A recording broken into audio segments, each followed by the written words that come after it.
غلطیاں کو نظر انداز کیجیے اور تقریر کے موضوع پہ اگر زیادہ توجہ دیں گے تو انشاءاللہ شاید کچھ فائدہ ہوگا. آج کی اس تقریر کا موضوع ہے ایک سوال کی شکل میں، کیا قرآن کو سمجھ کر پڑھنا ضروری ہے؟ آج کی تقریر کا موضوع ہے کیا قرآن کو سمجھ کر پڑھنا ضروری ہے. قرآن مجید اللہ سبحانہ و تعالی کی آخری وحی اپنے آخری پیغمبر محمد صلی اللہ علیہ وسلم پہ نازل کی گئی تھی. قرآن مجید ساری دنیا میں سب سے بہترین کتاب ہے، وہ ساری انسانیت کے لیے ہدایت ہے. قرآن مجید حکمت کا فوارہ ہے، حکمت کا جھرنا ہے، اور جو لوگ نہیں مانتے ان کے لیے چیتاونی ہے، ان کے لیے سختی ہے، اور جو لوگ بھٹکے ہیں ان کو سیدھی راہ دکھاتی ہے قرآن مجید. یہ قرآن شریف ایک ایشورنس ہے، جو لوگ کو ڈاؤٹ ہے ان کے لیے ایشورنس ہے، اور جو لوگ مشکلات میں ہیں ان کے لیے راحت ہے. یہ ساری خوبیاں کوئی بھی حاصل نہیں کر سکتا ہے جب تک وہ قرآن مجید کو نہیں پڑھے، قرآن مجید کو نہیں سمجھے، قرآن مجید پہ عمل نہ کرے. یہ ساری قرآن مجید کی خوبیاں ہم تبھی حاصل کر سکتے جب ہم قرآن مجید کو پڑھے، اس کو سمجھے اور اس کے اوپر عمل کرے. قرآن مجید سارے جہاں میں سب سے زیادہ پڑھی جاتی ہے، لیکن افسوس کی بات ہے کہ قرآن مجید وہی کتاب ہے جو سب سے زیادہ بنا سمجھے پڑھی جاتی ہے. یہ وہ کتاب ہے جو لوگ بنا سمجھے پڑھتے ہیں. اسی لیے ہم مسلمان اور قرآن مجید کے درمیان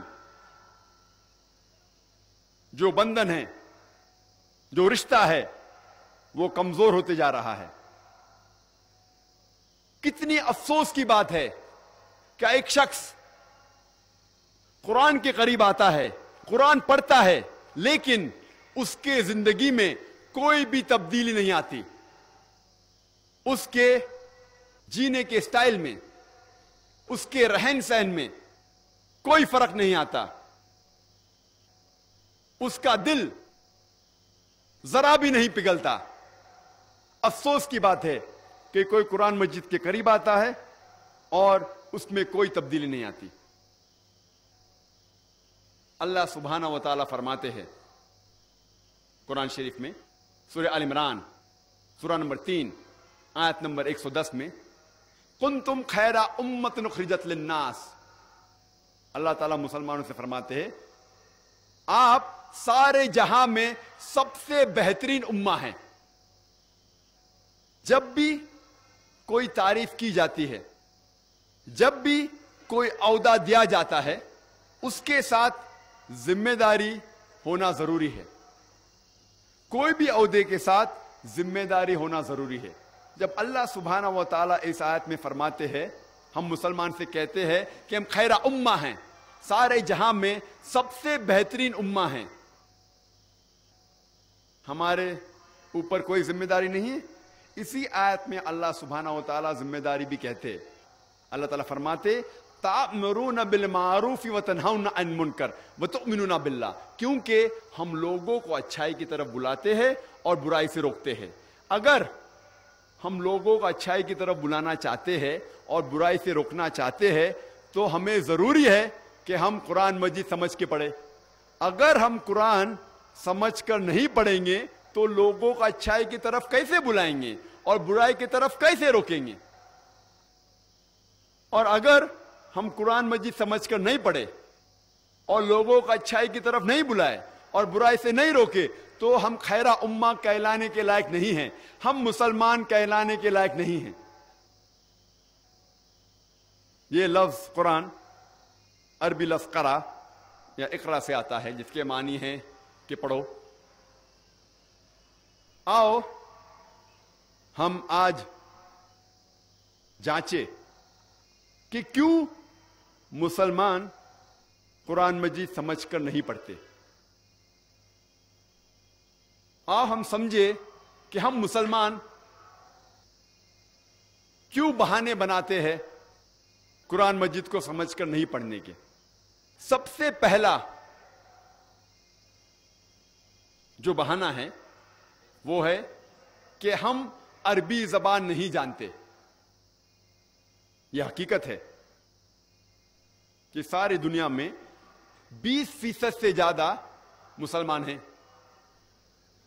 سارے دنیا میں 125 کروڑ سے زیادہ مسلمان ہیں، لیکن لگ بھگ صرف 15% مسلمان عرب ہیں جن کی مادری زبان عربی ہے، اور عرب مسلمان کے علاوہ چند مسلمان عربی زبان جانتے ہیں۔ اس کے معنی 80% سے زیادہ مسلمان عربی زبان نہیں سمجھتے۔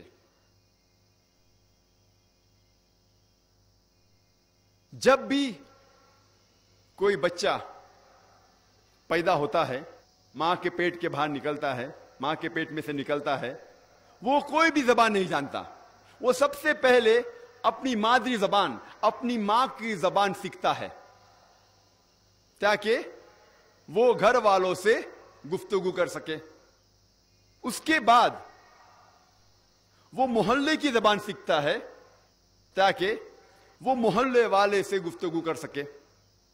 پھر جب وہ تعلیم حاصل کرتا ہے اسکول میں یا کالج میں، جس زبان میں تعلیم حاصل کرتا ہے اس زبان کو سیکھتا ہے۔ ہر انسان کم از کم 2 یا 3 زبان سمجھ سکتا ہے۔ کچھ انسان 4، کچھ انسان 5 زبان سمجھ سکتے ہیں، کچھ لنگوسٹ ہیں، کئی زبان بول سکتے ہیں اور سمجھ سکتے ہیں، لیکن عام انسان کم از کم 2 یا 3 زبان سمجھ سکتا ہے اور جانتا ہے۔ کیا ہمیں ضروری نہیں کہ ہم وہ زبان سمجھے اللہ سبحانہ و تعالیٰ نے جس زبان میں آخری پیغام انسانیت کے لیے پیش کیے؟ کیا ہمیں ضروری نہیں کہ ہم عربی زبان جانیں؟ اور عمر کبھی بھی کوئی بھی اچھے کام کے لیے رکاوٹ نہیں ہے۔ میں آپ کو مثال پیش کرنا چاہتا ہوں ڈاکٹر موریس بکیل کی۔ ڈاکٹر موریس بکیل ایک کرسچن تھے، عیسائی تھے۔ انہیں فرینچ اکیڈمی ایوارڈ ملا تھا ان دا فیلڈ آف میڈیسن، اور انہیں چنا گیا تھا کہ فرعون کی لاش جو بچ گئی تھی اور جو لوگ نے ڈھونڈا 19ویں صدی میں، اسے میوزیم میں رکھا گیا تھا ایجپٹ کے، تو ڈاکٹر موریس بکیل کو چنا گیا تھا اس لاش کے اوپر تحقیق کرنے کو۔ اور موریس بکیل کیونکہ کرسچن تھے، عیسائی تھے، وہ جانتے تھے کہ بائبل میں لکھا ہوا تھا کہ فرعون جب موسیٰ علیہ السلام کا پیچھا کر رہا تھا، وہ فرعون دریا میں ڈوب جاتا ہے، یہ انہیں پتا تھا۔ لیکن جب ڈاکٹر موریس بکیل عرب ممالک کا دورہ کر رہے تھے، وہاں ایک عرب نے کہا کہ کچھ نئی بات نہیں کہ آپ نے فرعون کی لاش کو ڈھونڈ نکالا، کیونکہ اللہ سبحانہ و تعالیٰ فرماتے ہیں سورہ یونس میں، سورہ نمبر 10 آیت نمبر 92 میں، اللہ سبحانہ و تعالیٰ فرماتے کہ ہم فرعون کی لاش کو حفاظت سے رکھیں گے، محفوظ رکھیں گے، تاکہ ساری دنیا کے لیے وہ ایک نشانی بنے۔ اور ڈاکٹر موریس بکیل حیران ہوئے کہ یہ کتاب جو 1400 سال پرانی ہے، اس میں کیسے لکھا گیا ہے کہ فرعون کی لاش کو حفاظت سے رکھا جائے گا۔ اسی لیے ڈاکٹر مورس بکیل نے قرآن مجید کا ترجمہ پڑھا اور ترجمہ پڑھنے کے بعد اتنا متاثر ہوئے کہ قرآن کو اور اچھی طریقے سے سمجھنے کے لیے 50 سال کی عمر میں انہوں نے عربی زبان سیکھی اور قرآن کا مطالعہ کیا. اس کے بعد ایک کتاب لکھی، بائبل، قرآن اینڈ سائنس، اور یہ کتاب کافی مشہور ہے اور کئی زبانوں میں اس کا ترجمہ ہو چکا ہے. میں نے مثال آپ کو دی آپ کو سمجھانے کے لیے کہ ایک غیر مسلمان، ایک کرسچن، ایک عیسائی 50 سال کی عمر میں قرآن شریف کو اور اچھی طریقے سے سمجھنے کے لیے 50 سال کی عمر میں عربی زبان سیکھتا ہے. میں جانتا ہوں کہ ہم سب ڈاکٹر مورس بکیل کی طرح جذبہ نہیں رکھتے ہوں گے، لیکن اگر ہم عربی زبان نہیں جانتے تو کم از کم قرآن مجید کا ترجمہ تو پڑھ سکتے ہیں.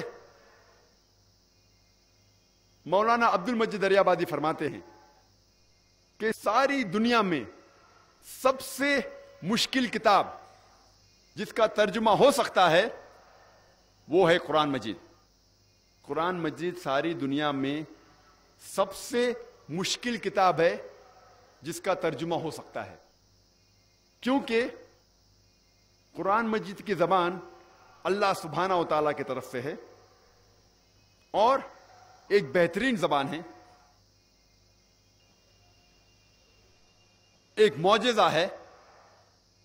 قرآن مجید کی ایک ہی آیت ایک انٹلیکچوئل، ایک ذہین آدمی کو متاثر کرتی ہے اور وہی آیت ایک عام آدمی کو متاثر کرتی ہے. یہ خوبی ہے قرآن مجید کی. اور کئی عربی الفاظ اس کے 50 سے زیادہ معنی ہوتے. ایک قرآن مجید کی آیت کے کئی معنی ہوتے.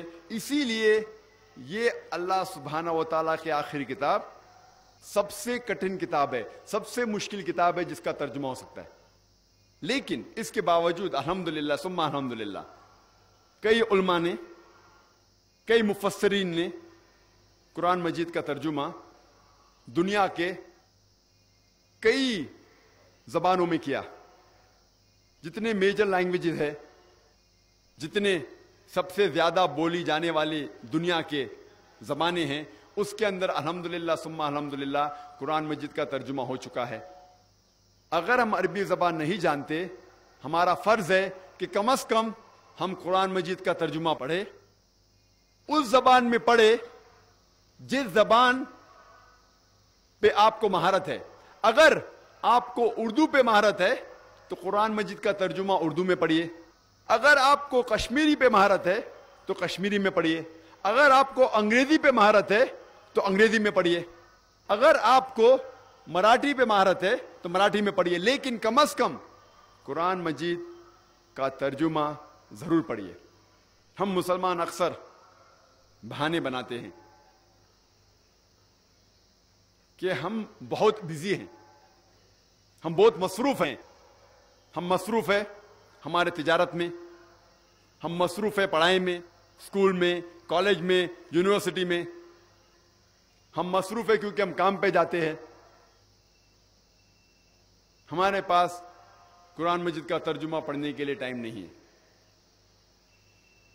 ہم سب یہ جانتے ہیں کہ جو بھی وقت ہم اسکول میں لگاتے ہیں یا کالج میں یا یونیورسٹی میں، ہم سینکڑوں کتابیں پڑھتے ہیں اور کئی کتابیں حفظ کر لیتے ہیں. ایگزامینیشن میں بیٹھنے کے پہلے کئی کتابیں ہم حفظ کر لیتے ہیں. کیا ہمارے پاس قرآن مجید پڑھنے کا ٹائم نہیں ہے؟ اگر آپ قرآن مجید پڑھیں گے، اس کا ترجمہ چند دنوں میں آپ پڑھ سکتے ہیں.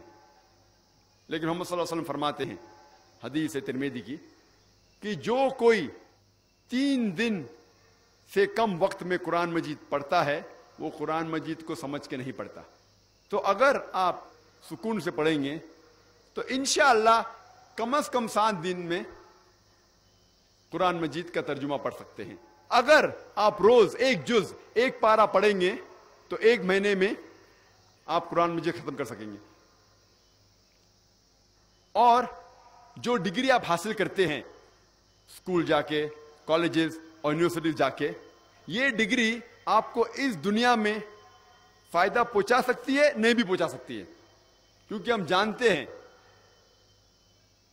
کئی ڈگری والے بے کام ہیں, ان کے پاس کام نہیں ہے.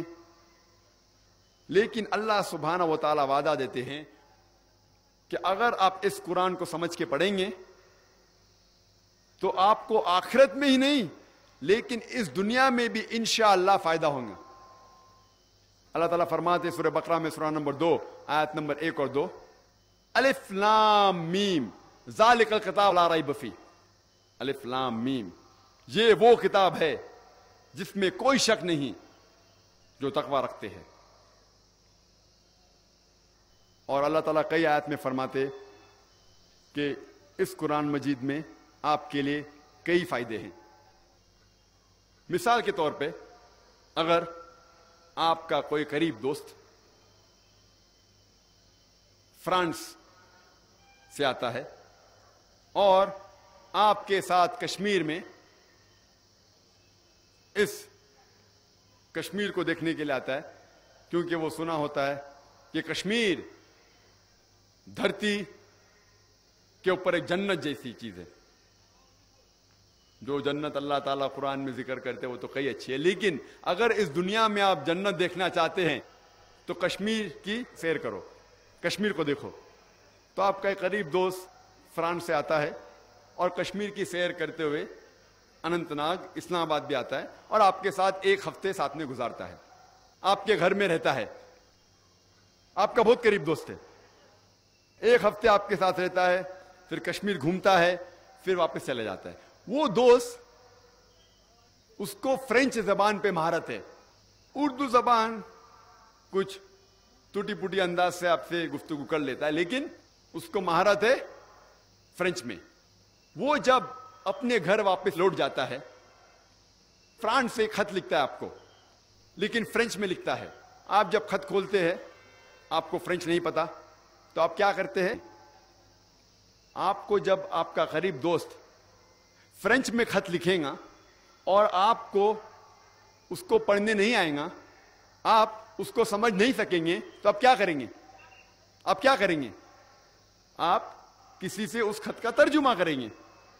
آپ ڈھونڈیں گے وہ شخص جو فرینچ جانتا ہے تاکہ وہ آپ کو اپنے دوست کا خط کا ترجمہ کر سکتا ہے. کیونکہ آپ جاننا چاہتے ہیں کہ آپ کے قریب دوست نے آپ کو خط میں کیا لکھا. آپ کوئی بھی حالت میں اس خط کا ترجمہ کریں گے اور جاننا چاہیں گے کہ آپ کے دوست نے آپ کو کیا لکھا. کیا آپ کا فرض نہیں ہوتا کہ آپ جاننا چاہیں گے آپ کے خالق, آپ کے رب اللہ سبحانہ و تعالی نے اپنے آخری پیغام قرآن مجید میں کیا لکھا ہے آپ کے لیے؟ آپ جب اپنے دوست کا خط ترجمہ کرنے کے لیے محنت کریں گے, کیا آپ کا فرض نہیں بنتا کہ آپ جانیں آپ کے خالق, آپ کے رب, آپ کے اللہ سبحانہ و تعالیٰ نے آپ کے لیے کیا پیغام لکھا؟ ہمیں قرآن شریف کا ترجمہ کرنے کی ضرورت نہیں. الحمدللہ ثم الحمدللہ قرآن مجید کا ترجمہ ہو چکا ہے. آپ کو صرف ہدیہ پہ مارکیٹ میں جا کے لینا ہوگا. اور ساری جتنی اہم زبان ہیں ساری دنیا میں, الحمدللہ ان زبانوں میں قرآن مجید کا ترجمہ ہو چکا ہے. ہمیں قرآن مجید کا ترجمہ پڑھنا چاہیے وہ زبان میں جس زبان میں آپ کو مہارت ہے. اور اکثر ہم مسلمان سمجھتے ہیں کہ یہ قرآن صرف مسلمانوں کے لیے ہے اور یہ قرآن مجید غیر مسلمانوں کو نہیں دینا چاہیے. یہ ہماری غلط فہمی ہے, ہمارا وہم ہے. کیونکہ اللہ سبحانہ و تعالیٰ فرماتے ہیں قرآن شریف میں سورہ ابراہیم میں سورہ نمبر 14 آیت نمبر 1, الف لام را. یہ کتاب نازل کی گئی تھی محمد صلی اللہ علیہ وسلم پہ تاکہ وہ ساری انسانیت کو اندھیرے سے روشنی میں لے آئے. قرآن مجید میں یہ نہیں لکھا ہوا ہے کہ قرآن مجید صرف مسلمان یا صرف عربوں کے لیے ہے. یہاں اللہ تعالیٰ فرماتے ہیں یہ قرآن شریف محمد صلی اللہ علیہ وسلم پہ نازل کی گئی تھی تاکہ وہ انسانیت کو اندھیرے سے روشنی میں لے کے آئے. اللہ تعالیٰ فرماتے ہیں سورہ ابراہیم میں سورہ نمبر 14 آیت نمبر 52 میں، آیت نمبر 52 میں کہ یہ قرآن مجید ساری انسانیت کے لیے پیغام ہے، اور ان کے لیے جو سمجھتے ہیں، اور ان سے کہہ دو کہ اللہ سبحانہ و تعالیٰ ایک ہے، اور سمجھنے والے اللہ کے کلام کو سمجھیں گے. اللہ تعالیٰ فرماتے ہیں سورہ بقرہ میں سورہ نمبر 2 آیت نمبر 185، اللہ تعالیٰ فرماتے ہیں رمضان وہ مہینہ ہے جس میں قرآن شریف نازل ہو چکا تھا، اور یہ سارے انسانیت کے لیے ہدایت کی کتاب ہے تاکہ لوگ سمجھ سکے غلط کیا ہے اور صحیح کیا ہے. قرآن میں لکھا ہوا ہے کہ قرآن صرف مسلمانوں یا عربوں کے لیے ہدایت نہیں، سارے انسانیت کے لیے ہدایت ہے. اللہ تعالیٰ فرماتے ہیں سورہ الزمر میں چیپٹر نمبر 39 سورہ نمبر 39 آیت نمبر 41 میں کہ ہم نے قرآن نازل کی محمد صلی اللہ علیہ وسلم پہ یہ کتاب تاکہ وہ ہدایت دے انسانوں کو. قرآن میں یہ نہیں لکھا ہے کہ صرف مسلمان یا عربوں کو ہدایت دے، سارے انسانیت کو ہدایت دے. اور ہمارے آخری پیغمبر محمد صلی اللہ علیہ وسلم صرف عربوں یا صرف مسلمانوں کے لیے نہیں بھیجے گئے تھے. اللہ تعالیٰ فرماتے ہیں سورہ انبیاء میں سورہ نمبر 21 آیت نمبر 107 میں وَمَا أَرْسَلْنَاكَ إِلَّا رَحْمَةً لِلْعَالَمِينَ، ہم نے تمہیں نہیں بھیجا لیکن صرف ایک رحمت ساری انسانیت کے لیے، سارے جہاں کے لیے. اللہ تعالیٰ فرماتے ہیں وَمَا أَرْسَلْنَاكَ إِلَّا كَافَّةً لِلنَّاسِ بَشِيرًا وَنَذِيرًا، کہ ہم نے تم کو بھیجا ایک پیغمبر سارے انسانیت کے لیے تاکہ آپ لوگوں کو اچھائی کی طرف بلائے اور برائی سے روکے. لیکن اکثر لوگ اب بھی نہیں جانتے. ہمیں قرآن مجید کے ان آیتوں سے سمجھ میں آتا ہے کہ قرآن مجید اور محمد صلی اللہ علیہ وسلم سارے انسانیت کے لیے بھیجے گئے تھے، مسلمانوں کے لیے بھی اور غیر مسلمانوں کے لیے بھی. لیکن ہم مسلمان لوگ قرآن مجید کو سمجھ کے تو پڑھتے نہیں، لیکن اتنی حفاظت کرتے اس کی کہ دوسروں کو بھی پڑھنے نہیں دیتے. کہتے ہیں کہ قرآن مجید کو جو لوگ نجیس ہے وہ ہاتھ نہیں لگا سکتے. اور قرآن شریف کی ایک آیت کوٹ کرتے، قرآن مجید کی ایک آیت کا حوالہ دیتے ہیں سورہ واقعہ سورہ نمبر 56 چیپٹر 56 آیت نمبر 77 to 82 جس میں لکھا ہوا ہے کہ یہ وہ قرآن ہے جو اللہ سبحانہ و تعالیٰ نے نازل کیا، اور اسے کوئی بھی نہیں ہاتھ لگائے گا صرف وہ جو مطہرین ہیں. لوگ سمجھتے ہیں اس آیت سے یہ معلوم ہوتا ہے کہ کوئی بھی نہیں ہاتھ لگا سکتا ہے صرف جو وضو میں ہیں اور جو پاک ہیں. اگر اس آیت کی معنی ہوتی کہ کوئی بھی قرآن شریف کو، اس قرآن شریف جو مصحف ہے اس کو کوئی نہیں ہاتھ لگا سکتا ہے صرف وہ جو پاک ہے جو وضو میں، تو کوئی بھی شخص، کوئی بھی غیر مسلمان دکان پہ جا کے 100 روپے میں 150 روپے میں قرآن مجید خرید سکتا ہے اور ہاتھ لگا سکتا ہے، اور قرآن مجید غلط ثابت ہو جائے گا. جب قرآن مجید کہتے ہیں اس کا مطلب یہ مصحف نہیں ہے، یہ قرآن شریف کتاب نہیں ہے، وہ قرآن مجید جو لوح محفوظ میں ہے، جس کا ذکر سورہ برج میں بھی ہے سورہ نمبر 85 آیت نمبر 22 میں لوح محفوظ. اگر آپ دیکھیں گے اس آیت کہ نزول قرآن کیوں نازل ہوا، کچھ لوگ کہتے تھے، کئی لوگ کافر اور مشرکین کہتے تھے کہ محمد صلی اللہ علیہ وسلم کو نعوذ باللہ یہ وحی شیطان کی طرف سے آتی تھی.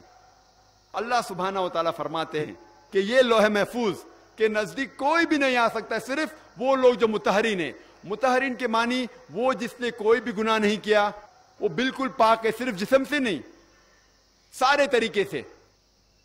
اس کے معنی ہے کہ فرشتے. اور اگر آپ پڑھیں گے طبری کے تفسیر کے اندر، وہ کہتے ہیں کہ یہ قرآن مجید کا جو ذکر ہو رہا ہے اس قرآن کا جو 7ویں آسمان پہ ہے لوح محفوظ میں، اور انہیں کوئی نہیں ہاتھ لگا سکے گا، صرف فرشتے. تو شیطان تو قریب آ ہی نہیں سکتا. اس کے معنی یہ نہیں کہ کوئی بھی انسان جو پاک نہیں ہے وہ ہاتھ نہیں لگا سکتا. ہاں، پاک ہونا، وضو میں ہونا اچھی بات ہے، لیکن اس آیت سے یہ نہیں ثابت ہوتا ہے کہ فرض ہے.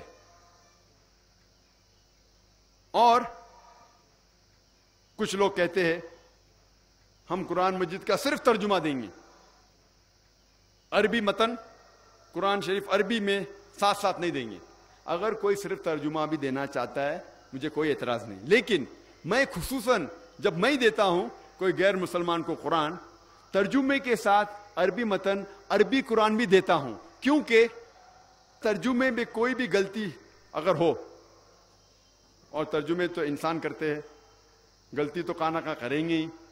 اگر کوئی ترجمے میں غلطی ہوں گی تو وہ اللہ سبحانہ و تعالیٰ کی طرف سے نہیں ہے، وہ انسان کی طرف سے ہے. اسی لیے میں خود ترجمے کے ساتھ عربی بھی دینا پسند کرتا ہوں، کیونکہ مثال کے طور پہ اکثر آپ اگر پڑھیں گے سورہ لقمان کی آخری آیت، سورہ لقمان سورہ نمبر 31 آیت نمبر 34 میں ذکر کرتا ہے اللہ تعالیٰ کہ اللہ کے علاوہ کوئی بھی نہیں جانتا کہ ماں کے پیٹ کے اندر جو بچہ ہے وہ کیسا ہوگا. اگر آپ اردو ترجمہ پڑھیں گے، اکثر اردو ترجمے میں لکھا ہوا ہے کہ کوئی بھی نہیں جانتا کہ ماں کے پیٹ کے اندر جو بچے کا جنس ہے وہ لڑکا ہے کہ لڑکی ہے، کوئی نہیں جانتا، صرف اللہ تعالیٰ جانتے ہیں. اور اگر کوئی غیر مسلمان پڑھیں گا کہ قرآن شریف میں اللہ تعالیٰ فرماتے ہیں کہ اللہ کے علاوہ کوئی بھی نہیں جانتا ماں کے پیٹ کے اندر لڑکا ہے کہ لڑکی ہے، اور اگر وہ ذرا بھی سائنس کے بارے میں جانتا ہے، وہ کہیں گا یہ غلط ہے، کیونکہ آج سائنس ایڈوانس ہو چکی ہے. الٹراسونوگرافی، ایمنیوسینٹس کے ذریعے آسانی سے ہمیں پتہ چل سکتا ہے کہ ماں کے پیٹ کے اندر لڑکا ہے لڑکی ہے. اگر آپ عربی پڑھیں گے اس کے اندر لفظ جنس ہے ہی نہیں، اس میں صرف یہ لکھا ہوا ہے کہ کوئی بھی نہیں جانتا، صرف کوئی بھی نہیں جانتا ماں کے پیٹ کے اندر بچہ کیسا ہوگا، صرف اللہ تعالیٰ کے علاوہ. کیسا ہوگا کہ مانی وہ ماں کے پیٹ کے باہر نکلنے کے بعد اچھا ہوگا یا برا ہوگا، معاشرے کے لیے فائدے مند ہوگا یا نقصان دار، وہ آخرت میں جنت جائے گا یا جہنم جائے گا، کوئی بھی نہیں جانتا. اور سارے ڈاکٹر سارے مشین بھی اکٹھا کریں گے تو کوئی بھی یہ نہیں کہہ سکے گا کہ وہ لڑکا وہ بچہ جنت میں جائیں گا جہنم میں جائیں گا. تو اس میں غلطی ہے ترجمے کرنے والے کی. تو اسی لیے میں خصوصاً چاہتا ہوں کہ جب بھی ترجمہ دے غیر مسلمان کو تو عربی کے ساتھ دے، تو ہم کہہ سکتے ہیں کہ عربی کے اندر یہ غلطی نہیں ہے، یہ ترجمہ کرنے والے کی غلطی ہے. اور جو لوگ کہتے ہیں کہ اگر آپ عربی قرآن غیر مسلمان کو دیں گے اور آپ کو سزا ملیں گی، تو میں کہتا ہوں کوئی حرج نہیں. اگر اللہ تعالیٰ مجھے ذمہ دار ٹھہرائیں گے عربی قرآن کوئی غیر مسلمان کو دینے کے لیے، تو میں میرے آخری رسول محمد صلی اللہ علیہ وسلم کے ساتھ ہوں گا. کیونکہ محمد صلی اللہ علیہ وسلم کی سیرت سے میں یہ معلوم ہوتا ہے کہ محمد صلی اللہ علیہ وسلم نے غیر مسلمان بادشاہوں کو خط لکھوائے، صحابہ سے کہا کہ خط لکھو، اور اس خط میں قرآن کے آیت بھی لکھوائے. کئی بادشاہوں کو لکھا، یمن کے بادشاہ، مصر کے بادشاہ، ایمپر ہرکولس، کئی بادشاہوں کو لکھا کہ آپ اسلام قبول کرو. اور اس خط کے اندر صحاباؤں کے ذریعے قرآن کی آیت بھی لکھی، اور کئی بادشاہوں نے الحمدللہ اسلام قبول کیا. کئی بادشاہوں نے خط کو پھاڑ دیا اور پیر کے نیچے مسلا. ایسا ایک خط موجود ہے کوپٹا کی میوزیم میں، جس کے اندر اللہ کے رسول سورہ عمران سورہ نمبر 3 آیت نمبر 64 لکھواتے ہیں، جس میں ذکر ہے کل یا اہل کتاب، کہو اہل کتاب سے